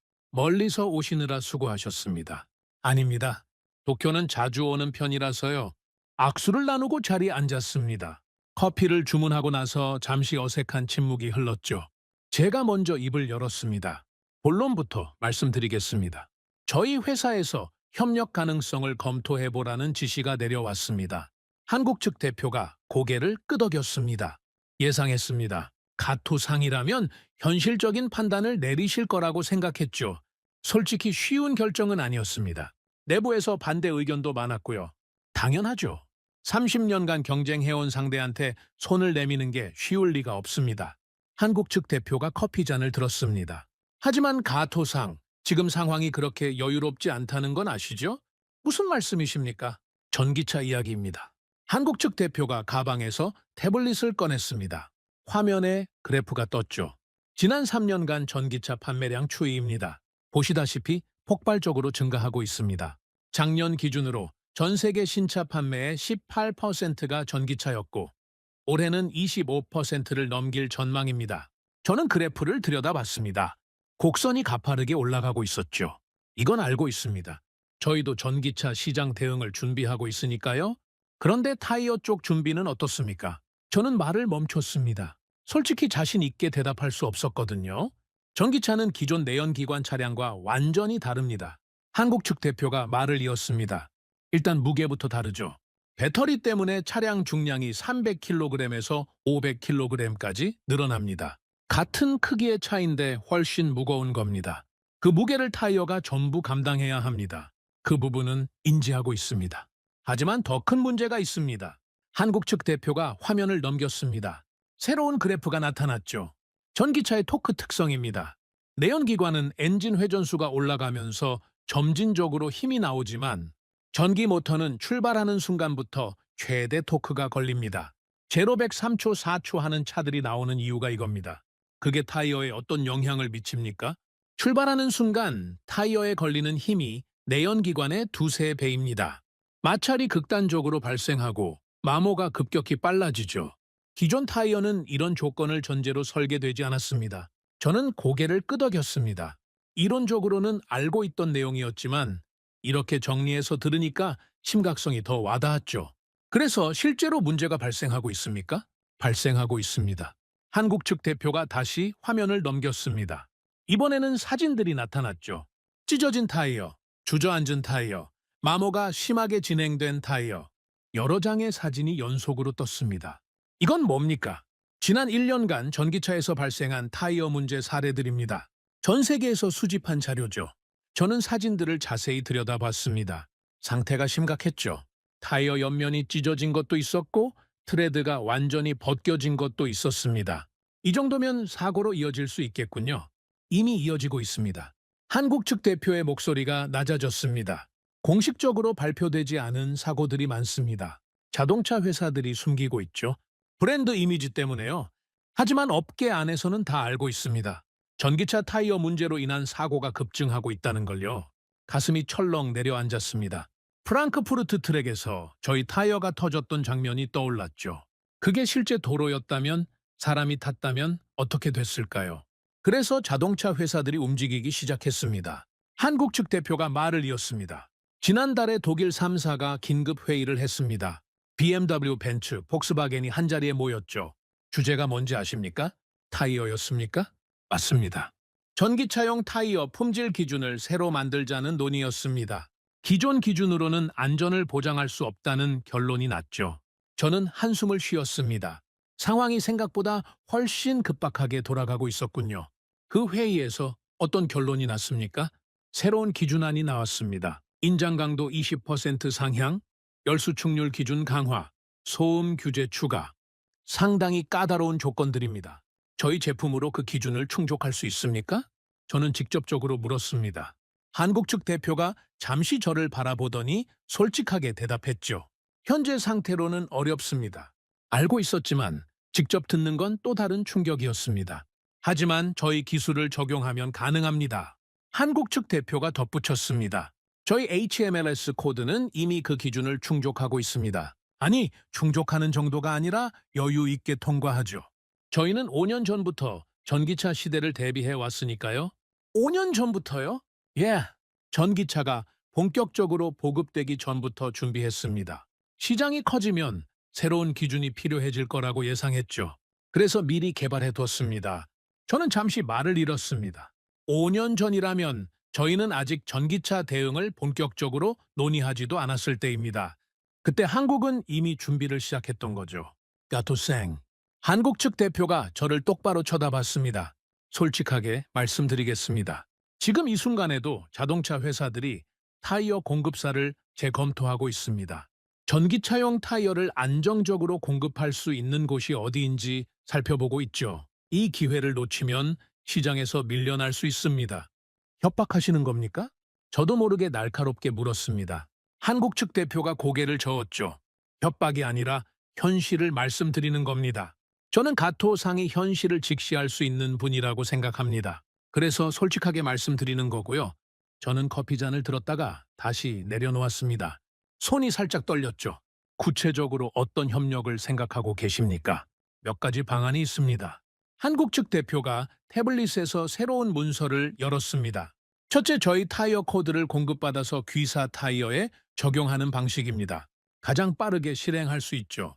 품질은 보장되고 귀사는 제조와 판매에 집중할 수 있습니다. 그러면 저희가 한국 부품에 의존하게 되는 거 아닙니까? 단기적으로는 그렇습니다. 하지만 장기적으로는 다른 방안도 있습니다. 한국 측 대표가 화면을 넘겼습니다. 둘째, 기술 제휴입니다. 저희 기술을 라이선스 형태로 제공하고 귀사가 직접 생산하는 방식이죠. 초기 투자가 필요하지만 장기적으로는 독립성을 확보할 수 있습니다. 기술을 그냥 넘겨주신다고요? 47년간 개발한 기술을요? 그냥은 아닙니다. 당연히 로열티가 있고 조건도 있죠. 하지만 불가능한 이야기는 아닙니다. 저는 잠시 생각에 잠겼습니다. 예상보다 유연한 제안이었죠. 왜 이렇게까지 하십니까? 이기셨으면 혼자 시장을 가져가셔도 될 텐데요. 가토상, 저희도 무한정 생산할 수 있는 건 아닙니다. 한국 측 대표가 솔직하게 대답했습니다. 전기차 시장은 폭발적으로 성장하고 있습니다. 저희 공장만으로는 전 세계 수요를 감당할 수 없죠. 파트너가 필요합니다. 그리고 귀사는 제조 노하우와 글로벌 네트워크를 가지고 있습니다. 좋은 파트너가 될 수 있죠. 결국 서로 필요하다는 말씀이시군요. 그렇습니다. 경쟁보다 협력이 더 큰 파이를 만들 수 있습니다. 저는 창밖을 바라봤습니다. 도쿄의 고층 빌딩들이 눈에 들어왔죠. 저 건물들 사이로 수많은 차들이 달리고 있었습니다. 그리고 그 차들의 타이어 안에는 눈에 보이지 않는 실들이 생명을 지키고 있었죠. 한 가지만 더 여쭤봐도 될까요? 말씀하십시오. 프랑크푸르트에서 저희 타이어가 터졌을 때 어떤 생각을 하셨습니까? 한국 측 대표가 잠시 멈췄습니다. 예상하지 못한 질문이었던 것 같았죠. 솔직히 말씀드릴까요? 예, 솔직하게 말씀해 주십시오. 안도했습니다. 저는 눈을 깜빡였습니다. 안도했다고요? 무슨 뜻입니까? 그 사고가 테스트 트랙에서 일어났다는 게 다행이었습니다. 실제 도로가 아니라서요. 사람이 다치지 않았으니까요. 한국 측 대표의 목소리가 진지해졌습니다. 가토상, 저희도 수천 번 실패했습니다. 실험실에서 타이어가 터지고 트랙에서 문제가 생기고 그때마다 생각했습니다. 이게 실제 도로였으면 어땠을까? 누군가 다쳤으면 어땠을까? 그 생각이 저희를 47년간 버티게 한 원동력이었습니다. 저는 아무 말도 할 수 없었습니다. 같은 생각을 하고 있었거든요. 프랑크푸르트에서 저희 타이어가 터졌을 때 저도 똑같은 생각을 했습니다. 이게 실제 고속도로였으면, 가족이 탄 차였으면 어떻게 됐을까? 그래서 저는 경쟁보다 안전이 더 중요하다고 생각합니다. 한국 측 대표가 말을 이었습니다. 귀사와 협력하면 더 많은 채 안전한 타이어가 장착됩니다. 더 많은 생명을 지킬 수 있죠. 그게 저희가 협력을 제안하는 진짜 이유입니다. 저는 고개를 끄덕였습니다. 이 사람이 진심이라는 걸 알 수 있었죠? 알겠습니다. 본사에 보고하고 정식으로 검토하겠습니다. 시간이 좀 필요합니다. 물론입니다. 하지만 너무 오래 끌지는 마십시오. 한국 측 대표가 일어서며 말했습니다. 다음 달에 독일 자동차 3사가 새로운 타이어 공급사 리스트를 발표합니다. 거기에 이름을 올리려면 그 전에 결정이 나야 합니다. 알겠습니다. 최대한 빨리 결론을 내겠습니다. 악수를 나누고 한국 측 대표가 떠났습니다. 저는 혼자 남아서 한참 동안 생각에 잠겼죠. 전기차 시대, 새로운 기준, 안전, 협력. 30년간 제가 믿어왔던 세계가 완전히 바뀌고 있었습니다. 그리고 그 변화의 속도는 제 예상보다 훨씬 빨랐죠. 따라가지 못하면 도태됩니다. 그건 자존심의 문제가 아니라 생존의 문제였습니다. 저는 휴대폰을 꺼내 사장님께 전화를 걸었습니다. 사장님, 가토입니다. 지금 시간 괜찮으시면 보고 드릴 게 있습니다. 새로운 결정을 내려야 할 때였습니다. 그리고 그 결정은 더 이상 미룰 수 없었죠. 한 달이 지났습니다. 그 사이에 업계 전체가 요동치기 시작했죠. 독일 자동차 3사가 새로운 타이어 공급사 리스트를 발표했습니다. 예상대로 한국이 1순위에 올라 있었죠. BMW, 벤츠, 폭스바겐. 세 회사 모두 전기차용 타이어 코드 공급사로 한국을 최우선 검토 대상으로 지정했습니다. 저희 일본은 2순위였고 독일 자국 기업이 3순위였죠. 그 소식을 듣고 본사 회의실에 임원들이 다시 모였습니다. 분위기가 무거웠죠. 사장님 얼굴에도 피로가 역력했습니다. 상황이 예상보다 빠르게 돌아가고 있군. 사장님이 먼저 입을 여셨습니다. 가토 전무, 독일 쪽 움직임을 자세히 설명해주게. 저는 자료를 펼치며 보고를 시작했습니다. 독일 3사가 발표한 새로운 기준을 보시면 전기차용 타이어에 요구되는 스펙이 기존 대비 크게 상향됐습니다. 인장 강도 20% 상향, 열수 충률 기준 2% 이하, 소음 저감 구조 필수 적용. 이 조건을 모두 충족하는 타이어 코드를 안정적으로 공급할 수 있는 업체를 1순위로 지정한 겁니다. 그래서 한국이 1순위가 됐다는 거군. 그렇습니다. 한국의 HMLS 기술은 이미 그 기준을 여유 있게 충족하고 있습니다. 반면 저희는 현재 기술로는 일부 항목에서 기준에 미달합니다. 회의실에 한숨 소리가 퍼졌습니다. 영업 담당 상무가 손을 들었죠. 그러면은 저희가 기준을 충족하려면 얼마나 걸립니까? 기술 개발에 시간이 얼마나 필요한 겁니까? 기술 담당 전무가 대답했습니다. 솔직히 말씀드리면 독자 기술로 그 수준에 도달하려면 최소 5년에서 7년은 걸릴 겁니다. 그것도 개발이 순조롭게 진행된다는 가정해요. 실패하면 더 오래 걸릴 수도 있습니다. 5년에서 7년이라고요? 그 사이에 시장은 어떻게 됩니까? 그게 문제입니다. 제가 말을 이었습니다. 전기차 시장은 지금 폭발적으로 성장하고 있습니다. 매년 30% 이상씩 커지고 있죠. 5년 뒤면 전체 신차 판매의 절반 이상이 전기차가 될 겁니다. 그 시장을 5년 동안 손 놓고 있을 수는 없습니다. 사장님이 이 말을 짚으셨습니다. 고민이 깊어 보였죠. 다른 회사들은 어떻게 움직이고 있나? 미국 타이어 회사들은 이미 한국과 접촉을 시작한 것으로 알고 있습니다. 구시어, 미쉐린 모두 한국 기술 도입을 검토 중이라는 소문이 돌고 있죠. 공식 발표는 아직 없지만 업계 안에서는 거의 기정사실로 받아들여지고 있습니다. 그러면 우리만 뒤처지고 있다는 건가? 솔직히 말씀드리면 그렇습니다. 회의실이 조용해졌습니다. 아무도 쉽게 입을 열지 못했죠. 가토 전무, 사장님이 저를 부르셨습니다. 자네가 한국 측과 만났을 때 구체적으로 어떤 제안을 받았나? 저는 한국 측 대표와 나눴던 대화 내용을 정리해서 보고했습니다. 단순 공급 방식, 기술 제휴 방식, 각각의 장단점과 조건들, 최대한 객관적으로 설명하려고 노력했죠. 기술 제휴라.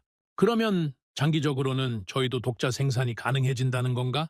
이론적으로는 그렇습니다.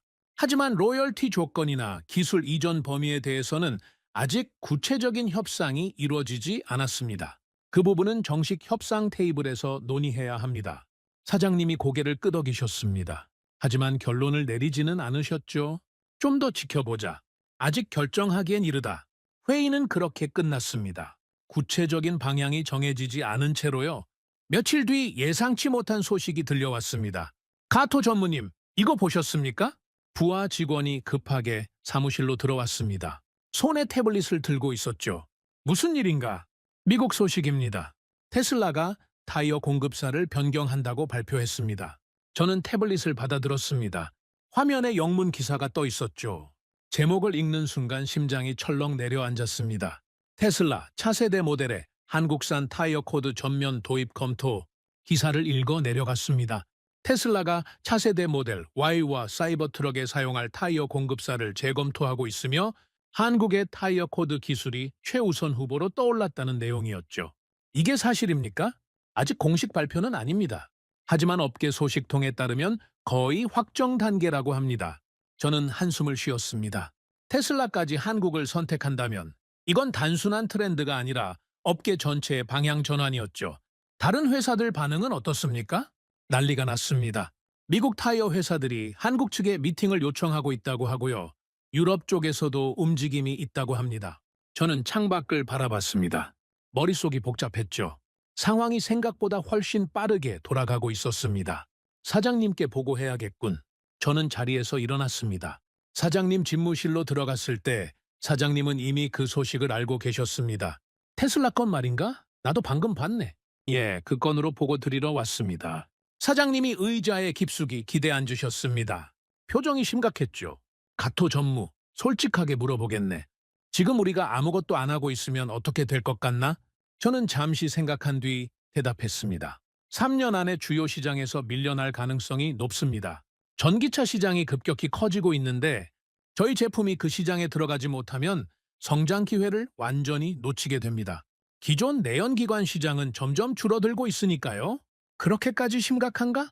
심각합니다. 테슬라가 한국을 선택하면 다른 전기차 회사들도 따라갈 가능성이 높습니다. 리비안, 루시드, 폴스타. 신생 전기차 브랜드들은 대부분 테슬라를 벤치마킹하니까요. 그러면 전기차 시장 전체가 한국 중심으로 재편될 수 있습니다. 사장님이 한숨을 쉬셨습니다. 30년 전에는 상상도 못했던 일이로군. 한국이 우리를 이렇게 앞서 나갈 줄은. 저도 마찬가지입니다. 프랑크푸르트에서 직접 보기 전까지는 믿지 않았으니까요. 잠시 침묵이 흘렀습니다. 사장님이 천천히 입을 여셨죠. 가토 전무, 자네 생각은 어떤가? 솔직하게 말해보게. 저는 잠시 망설였습니다. 하지만 이 상황에서 돌려 말할 수는 없었죠. 저는 협력을 진지하게 검토해야 한다고 생각합니다. 자존심 때문에 기회를 놓치면 나중에 후회해도 소용없습니다. 하지만 일본 기술이 한국에 의존하게 되는 건 아닌가? 단기적으로는 그럴 수 있습니다. 하지만 협력하면서 배울 수도 있습니다. 한국이 47년간 쌓아온 노하우를 저희가 처음부터 다시 개발하려면 시간이 너무 오래 걸립니다. 차라리 협력하면서 기술을 습득하고 장기적으로 독자 역량을 키우는 게 현실적이라고 생각합니다. 사장님이 고개를 끄덕이셨습니다. 하지만 여전히 결론을 내리지는 않으셨죠. 좀 더 생각해보겠네. 이건 회사의 미래가 걸린 문제야. 성급하게 결정할 수는 없어. 알겠습니다. 하지만 너무 오래 미루시면 기회가 사라질 수도 있습니다. 한국 측도 무한정 기다려주지는 않을 겁니다. 알고 있네. 이번 주 안에 결론을 내리도록 하지. 저는 고개를 숙여 인사하고 집무실을 나왔습니다. 그날 저녁 저는 집에 돌아와서 한참 동안 생각에 잠겼습니다. 아내가 저녁을 차려줬지만 입맛이 없었죠. 회사에서 무슨 일 있어요? 아내가 물었습니다. 저는 젓가락을 내려놓고 대답했죠. 큰 결정을 앞두고 있어. 회사 전체의 방향을 바꿀 수도 있는 결정이야. 어떤 결정인데요? 저는 잠시 망설이다가 말했습니다. 한국이랑 협력할지 말지를 결정해야 해. 우리 기술이 뒤처졌거든.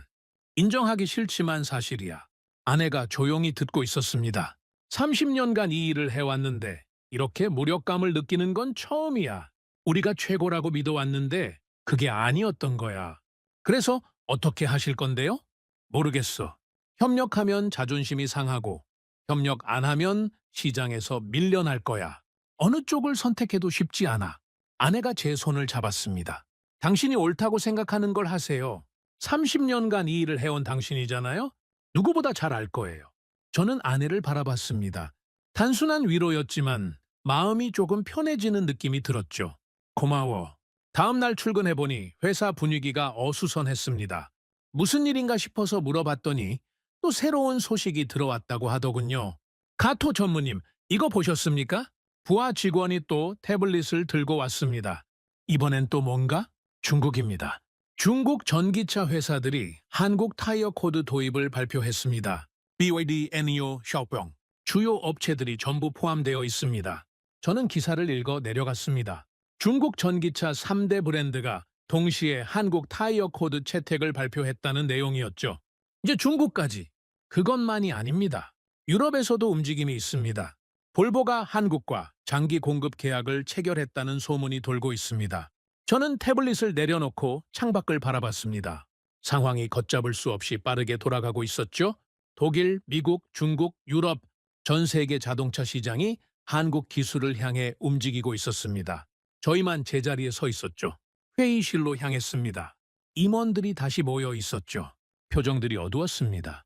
다들 소식 들었나? 사장님이 물으셨습니다. 임원들이 고개를 끄덕였죠. 상황이 급박하게 돌아가고 있네. 더 이상 미룰 수 없을 것 같아. 사장님이 저를 바라보셨습니다. 가토 전무, 한국 측과 정식 협상 테이블을 마련해주게. 구체적인 조건을 논의해보자. 알겠습니다. 바로 연락하겠습니다. 저는 회의실을 나와 휴대폰을 꺼냈습니다. 한국 측 대표의 번호를 눌렀죠. 신호음이 울렸습니다. 2번, 3번, 그리고 연결됐습니다. 여보세요, 가토입니다. 정식 협상을 제안 드리려고 연락드렸습니다. 기다리고 있었습니다, 가토상. 여전히 담담한 목소리였습니다. 다음 주에 시간 되십니까? 저희 쪽에서 협상팀을 구성해서 방문하겠습니다. 좋습니다. 저희도 준비하고 있겠습니다. 전화를 끊고 나서 잠시 서 있었습니다. 이제 진짜 시작이었죠? 협상이 어떻게 될지, 결과가 어떻게 나올지는 아무도 몰랐습니다. 하지만 한 가지는 확실했습니다. 세상이 변하고 있었고 저희도 변해야 했습니다. 변하지 않으면 사라지는 거였죠. 창밖으로 해가 지고 있었습니다. 내일은 또 어떤 소식이 들려올지 모르겠지만 적어도 저희는 움직이기 시작했습니다. 늦었을 수도 있지만 아예 안 하는 것보다는 나았죠. 그게 제가 30년 경력으로 내릴 수 있는 유일한 판단이었습니다. 그로부터 1년이 흘렀습니다. 저는 여전히 품질 총괄 전무로 일하고 있었지만 하는 일의 내용은 완전히 달라져 있었죠.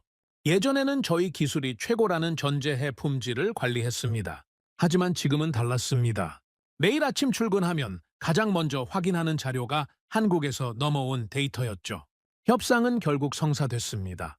완전한 합의는 아니었지만 1차 공급 계약과 기술 제휴 기본 합의서에 서명했죠. 저희 타이어에 한국산 코드가 들어가기 시작했고 동시에 기술 이전 협의도 진행 중이었습니다. 처음에는 사내에서 반발이 심했습니다. 30년간 일본 기술로 버텨온 사람들이 한국 부품을 쓴다는 게 자존심이 허락하지 않았던 거죠.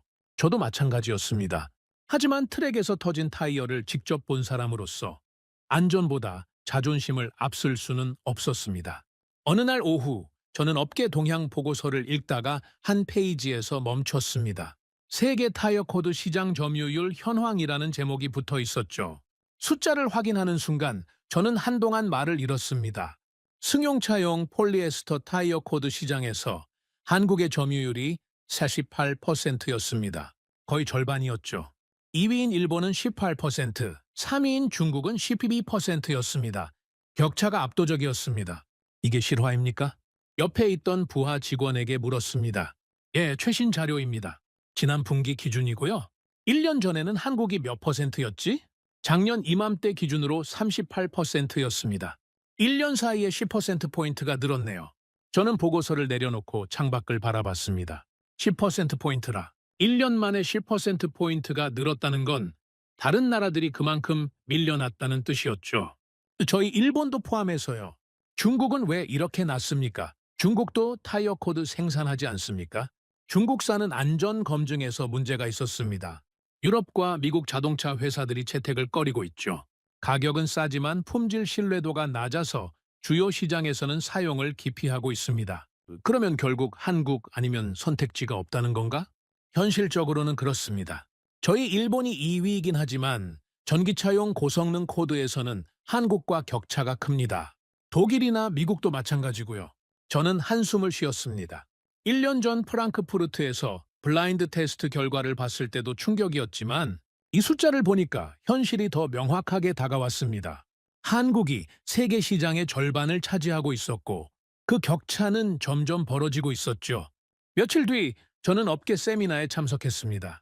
전기차 시대의 소재 기술이라는 주제로 열린 행사였죠.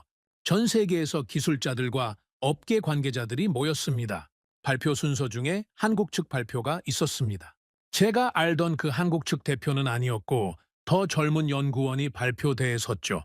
저희가 다음으로 도전하고 있는 분야에 대해 말씀드리겠습니다. 화면이 바뀌었습니다. 타이어 코드가 아닌 다른 이미지가 떴죠. 검은색의 얇은 섬유 다발이었습니다. 탄소 섬유입니다. 회의장이 술렁였습니다. 탄소 섬유는 항공우주 산업의 핵심 소재였거든요. 가볍고 강해서 비행기 동체나 로켓 부품에 사용되는 고급 소재였죠. 탄소 섬유는 오랫동안 일본과 미국이 독점해온 분야입니다. 전략물자로 분류되어 기술 이전도 제한되어 있었죠. 하지만 저희는 독자 기술 개발에 성공했습니다. 화면에 스펙 비교표가 떴습니다. 인장 강도, 탄성률, 밀도, 한국산 탄소 섬유의 수치가 일본산과 거의 동등하거나 일부 항목에서는 더 높았습니다.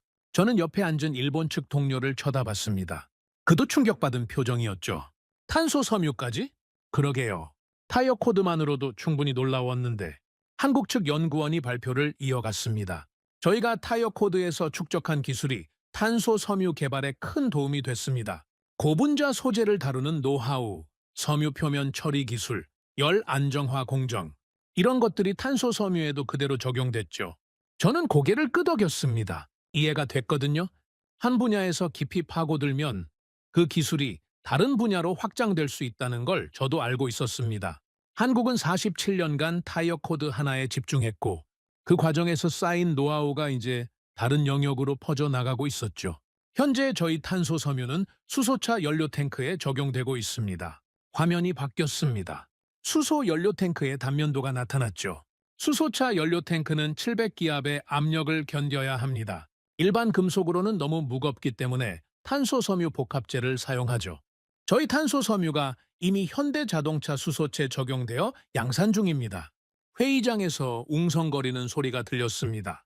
현대자동차라면 세계적인 수소차 선두 기업이었거든요. 거기에 한국산 탄소 섬유가 들어간다는 건 기술력이 충분히 검증됐다는 뜻이었죠. 또한 저희는 항공기 구조재와 우주 발사체 부품에도 적용을 추진하고 있습니다. 이미 국내 항공우주 프로젝트에 참여하고 있고 해외 수출도 협의 중입니다. 발표가 끝나고 질의응답 시간이 됐습니다. 미국 측 참석자 한 명이 손을 들었죠. 탄소 섬유 시장에서 일본이 오랫동안 1위를 유지해 왔는데 한국이 그 자리를 위협할 수 있다고 보십니까? 한국 측 연구원이 담담하게 대답했습니다. 위협이라는 표현보다는 시장이 다양해지고 있다고 보는 게 맞을 것 같습니다. 수요는 계속 늘어나고 있고 한 나라가 전부 공급하기는 어렵습니다. 저희는 그 수요의 일부를 담당하려는 것뿐입니다. 겸손한 대답이었지만 저는 알 수 있었습니다. 저 사람들이 진짜로 노리는 게 뭔지. 타이어 코드에서 그랬던 것처럼 탄소 섬유에서도 천천히, 하지만 확실하게 점유율을 늘려갈 거라는 걸요. 세미나가 끝나고 저는 호텔 라운지에서 혼자 커피를 마셨습니다. 머릿속이 복잡했죠. 타이어 코드, 탄소 섬유, 수소차 연료 탱크, 항공기 구조재, 우주 발사체. 한국이 손대는 분야마다 결과가 나오고 있었습니다. 그리고 그 결과들이 서로 연결되어 더 큰 그림을 만들어가고 있었죠. 저는 문득 깨달았습니다. 이건 단순히 한 기업의 성공이 아니었습니다. 국가 전체의 기술 체질이 바뀌고 있는 거였죠. 한 분야에서 깊이 파고들어 세계 최고가 되면 그 기술이 다른 분야로 확장되고 또 다른 분야로 퍼져나가고 그렇게 기술 생태계 전체가 성장하는 거였습니다. 저희 일본도 예전에는 그랬습니다. 자동차, 전자, 반도체. 한 분야에서 성공하면 그 기술이 다른 분야로 퍼져나갔죠. 하지만 어느 순간부터 그 흐름이 끊겼습니다. 안주했던 걸까요? 아니면 방향을 잘못 잡은 걸까요? 휴대폰이 울렸습니다. 한국 측 대표였죠? 그 사람도 이 세미나에 참석했던 모양입니다. 가토상, 지금 시간 괜찮으시면 잠깐 뵐 수 있을까요? 물론입니다. 지금 호텔 라운지에 있습니다. 잠시 후 한국 측 대표가 나타났습니다. 1년 만에 다시 보는 얼굴이었죠. 여전히 담담한 표정이었습니다. 오랜만입니다, 가토상. 협력이 잘 진행되고 있다고 들었습니다. 덕분입니다. 저희 쪽에서도 만족하고 있습니다. 자리에 앉아서 커피를 주문했습니다. 잠시 침묵이 흐른 뒤 제가 먼저 입을 열었죠. 오늘 발표 잘 들었습니다. 탄소 섬유까지 손을 뻗고 계시더군요. 예, 자연스러운 확장이었습니다. 타이어 코드에서 쌓은 기술이 탄소 섬유에도 적용되더군요. 그 다음은 뭡니까? 탄소 섬유. 다음에는 뭘 하실 겁니까? 한국 측 대표가 잠시 생각하더니 대답했습니다. 아직 구체적으로 말씀드리기는 어렵지만 소재 분야에서 계속 확장할 계획입니다. 강하고 가볍고 열에 강한 소재. 그런 소재가 필요한 곳은 무궁무진하니까요. 끝이 없겠군요. 끝이 없습니다. 기술이란 게 그렇죠. 하나를 깊이 파면 다른 길이 열리고 그 길을 따라가면 또 다른 길이 나타납니다. 저희는 47년 전에 타이어 코드라는 첫 번째 길을 선택했고 지금은 그 길이 여러 갈래로 뻗어나가고 있습니다. 저는 고개를 끄덕였습니다. 부러웠습니다. 솔직히 인정하자면 부러웠죠. 가토생. 한국 측 대표가 저를 불렀습니다. 한 가지 여쭤봐도 될까요? 말씀하십시오. 1년 전에 프랑크푸르트에서 처음 만났을 때 저를 어떻게 생각하셨습니까? 저는 잠시 망설였습니다. 솔직하게 말해야 할지, 돌려서 말해야 할지, 솔직히 말씀드릴까요? 예, 솔직하게 말씀해 주십시오. 무시했습니다. 한국 측 대표가 살짝 웃었습니다. 한국이라고 했을 때 경쟁 상대로 생각하지 않았습니다. 그냥 순서표에 있는 이름 정도로 봤죠. 발표 시간에 창밖을 보고 있었으니까요. 알고 있었습니다. 예? 가토상이 창밖을 보고 계신 거 알고 있었습니다. 독일 기술진이 태블릿을 만지작거리는 것도 미국 담당자가 커피를 마시는 것도 다 봤죠. 저는 얼굴이 화끈거렸습니다. 그래서 블라인드 테스트를 제안했습니다. 이름을 가리면 편견 없이 볼 수 있을 테니까요. 처음부터 계획하신 겁니까? 계획이라기보다는 준비했던 겁니다.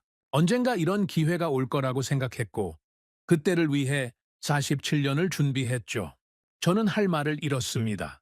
47년, 그 긴 시간 동안 이 순간을 준비했다니요. 가토상, 저희는 앞으로도 계속 갈 겁니다. 타이어 코드에서 시작해서 탄소섬유, 수소차, 항공우주, 멈추지 않을 겁니다. 한국 측 대표가 자리에서 일어났습니다. 귀사와의 협력도 계속되길 바랍니다. 경쟁보다 협력이 더 큰 가치를 만들 수 있다고 저는 믿습니다. 악수를 나누고 한국 측 대표가 떠났습니다. 저는 혼자 남아서 한참 동안 생각에 잠겼죠. 호텔방으로 돌아와서 창밖을 바라봤습니다. 도시의 불빛들이 반짝이고 있었죠. 저 불빛들 아래로 수많은 차들이 달리고 있을 겁니다. 그리고 그 차들의 타이어 안에는 눈에 보이지 않는 실들이 있죠. 생명을 지키는 실들이요. 저는 30년간 그 실을 관리해왔습니다. 숫자로, 기준으로, 판단으로. 하지만 그 기준이 바뀌었습니다. 제가 만든 기준이 아니라 한국이 만든 기준이 세계의 표준이 되어가고 있었죠. 이상하게도 분하지는 않았습니다.